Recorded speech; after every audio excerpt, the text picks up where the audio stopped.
saudaraku yang dikasihi oleh Tuhan kita Yesus Kristus. Jumpa lagi dengan saya, Bram Manaha, dan kali ini topik pembahasan kita adalah gunanya sunat untuk kenikmatan wik-wik. Oke, oleh karena itu sebelum kita membahas lebih jauh, lebih dalam daripada topik ini, mari kita terlebih dahulu menyaksikan cuplikan video yang sungguh menohok ini. Hai laki-laki, sunatkanlah daging kulitmu sebagai perjanjian antara aku dengan dikau. Loh, Allah yang ngomong wong lanang kudu kon sunat. Lah tapi yo bojoku gak sunat, Bu. Ternyata sunat selain untuk kesehatan, untuk kebersihan, ternyata sunat itu juga untuk kenikmatan, Bu. Nggih mboten, Bu? Ibu sing boten jawab nggih mesti bapake dereng sunat. Kita sudah mendengarkan cuplikan video dari Sri Mega Putri sebagai ustadzah yang sedang berceramah. Ada 3 hal yang ingin kita soroti di sini. Yang pertama, dia katakan, "Hai laki-laki, sunatkanlah daging kulitmu sebagai perjanjian antara aku dan dikau." Saya tidak tahu dia ini menjiplak atau mengutip dari mana, karena tidak ada perintah seperti ini baik di dalam Alkitab maupun di dalam Quran. Jadi ini adalah karangan bebas. Itu yang pertama. Yang kedua, dia katakan bahwa ternyata sunat itu tujuannya untuk kesehatan. Dan selain sunat untuk kepentingan kesehatan, tetapi sunat juga itu diadakan demi untuk kenikmatan. Tentu kenikmatan di sini adalah kenikmatan seks.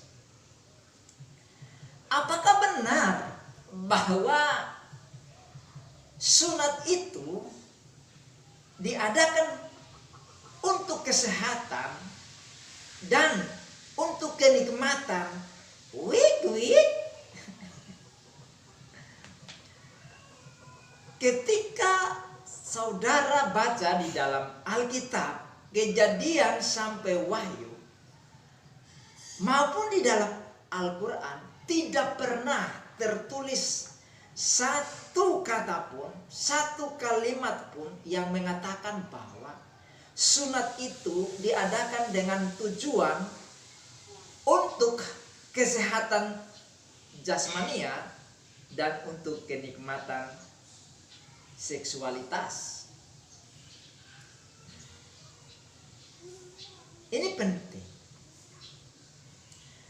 Itulah sebabnya orang-orang yang menamakan dirinya mu'alaf ini, kalau kita lihat dari ceramah-ceramah mereka, ajaran-ajaran mereka, memang jelas bahwa mereka berlatar belakang Kristen sekalipun, ketika mereka di Kristen, mereka tidak tahu menau tentang ajaran-ajaran Alkitab. Pantas saja mereka bisa jadi mualaf, meninggalkan kekristenan, meninggalkan Yesus Kristus. Baik, mari kita lihat apakah sunat itu memang diadakan untuk 2 kepentingan itu, sehingga kaum muslim harus sunat. Dan apakah perintah di dalam Alkitab ataupun Al-Quran sama seperti yang sang ustadzah ini katakan? Sebenarnya apa yang dikatakan oleh ustadzah Sri Mega Putri ini, dia ambil dari kitab Kejadian. dalam konteks ini, yaitu sunat adalah tanda perjanjian Allah dengan Abraham. Mari kita baca ayatnya. Di dalam Kejadian pasal yang ke-17 ayat 9 sampai 14 dikatakan, lagi firman Allah kepada Abraham, dari pihakmu engkau harus memegang perjanjianku, engkau dan keturunanmu turun-temurun. Inilah perjanjianku yang harus kamu pegang, perjanjian antara aku dan kamu serta keturunanmu, yaitu setiap laki-laki di antara kamu harus disunat. Haruslah dikerat kulit khatammu, dan itulah akan menjadi tanda perjanjian antara aku dan kamu. Apa isi daripada perjanjian itu? Dari pihak Allah sendiri adalah yang pertama, Tuhan ingin membuat Abram menjadi banyak. Bukan berarti dia kayak amubat dibela-bela jadi banyak, tetapi anak cucunya yang akan dibuat menjadi banyak, gitu ya. Di dalam Kejadian pasal 17 ayat yang kedua dikatakan, aku akan mengadakan perjanjian antara aku dan engkau, dan aku akan membuat engkau sangat banyak. Jadi Tuhan mau menjadikan Abram itu menjadi sangat banyak, keturunannya akan menjadi banyak sekali. Yang kedua, Tuhan ingin menjadikan Abram bapa beberapa bangsa. Di dalam ayatnya yang ke-4 sampai 5 Kejadian pasal 17 itu dikatakan, dari pihakku inilah perjanjianku dengan engkau. Engkau akan menjadi bapa sejumlah besar bangsa. Karena itu namamu bukan lagi Abram melainkan Abraham, karena engkau telah kutetapkan menjadi bapa sejumlah besar bangsa. Ini isi perjanjiannya yang kedua Tuhan kepada Abram, di mana Tuhan akan membuat Abram menjadi bapa sejumlah besar bangsa. Dan yang ketiga dan yang keempat adalah Tuhan ingin membuat Abraham punya anak cucu yang banyak. Tadi sudah saya sampaikan tadi. Dan Tuhan ingin membuat dari Abraham lahir raja-raja. Ya, itu di dalam ayatnya yang ke-6 jelas dikatakan. Kejadian pasal 17 ayat 6. Aku akan membuat engkau beranak cucu sangat banyak. Engkau akan kubuat menjadi bangsa-bangsa, dan daripadamu akan berasal raja-raja. Ini janji Tuhan kepada Abram. Yang berikut adalah Tuhan mau memberikan tanah Kanaan kepada Abram dan keturunannya, yaitu tanah Palestina sekarang ya, kalau sekarang. Di dalam Kejadian pasal 17 ayat 8 dikatakan, kepadamu dan kepada keturunanmu akan kuberikan negeri ini yang kau diami sebagai orang asing, yakni seluruh tanah Kanaan. Akan kuberikan menjadi milikmu untuk selama-lamanya, dan aku akan menjadi Allah mereka. Jadi Tuhan berjanji kepada Abram untuk memberikan tanah Kanaan pada waktu itu kepada Abram dan anak cucu cicitnya, keturunannya selanjutnya. Tuhan mau kasih tanah itu kepada mereka. Nah, sedangkan dari pihak Abraham bagaimana?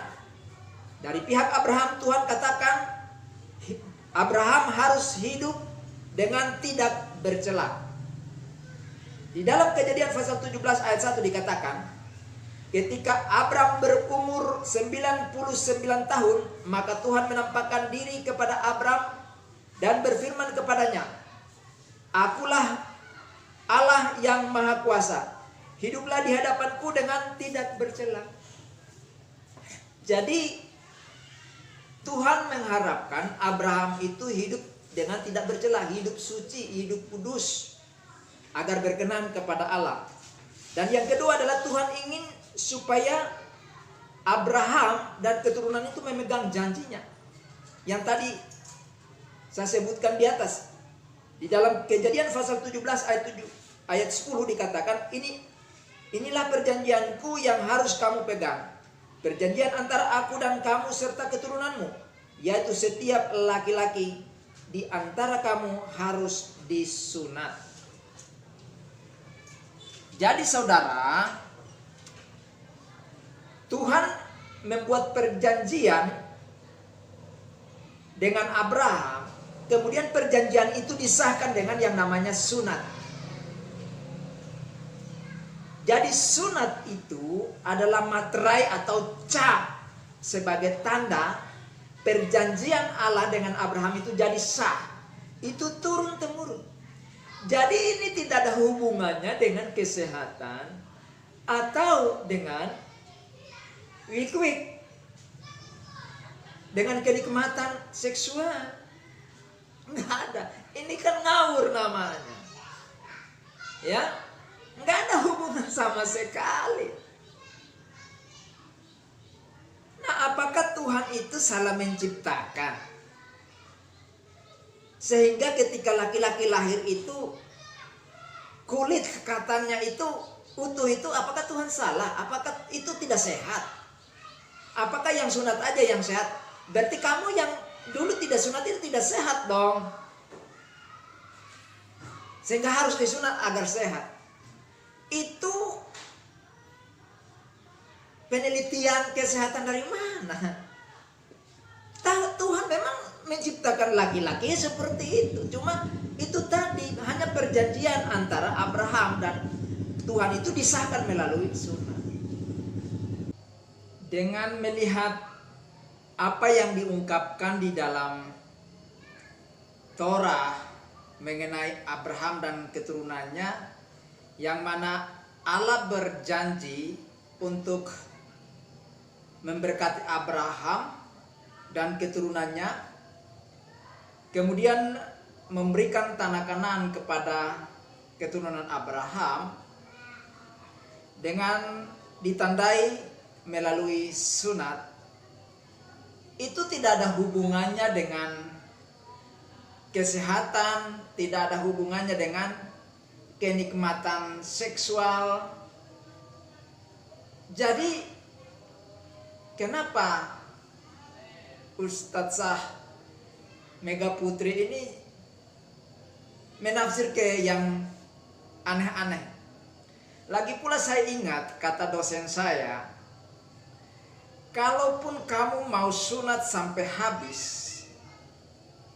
kamu tidak dapat bagian daripada ahli waris Abraham, karena kamu bukan keturunan Abraham.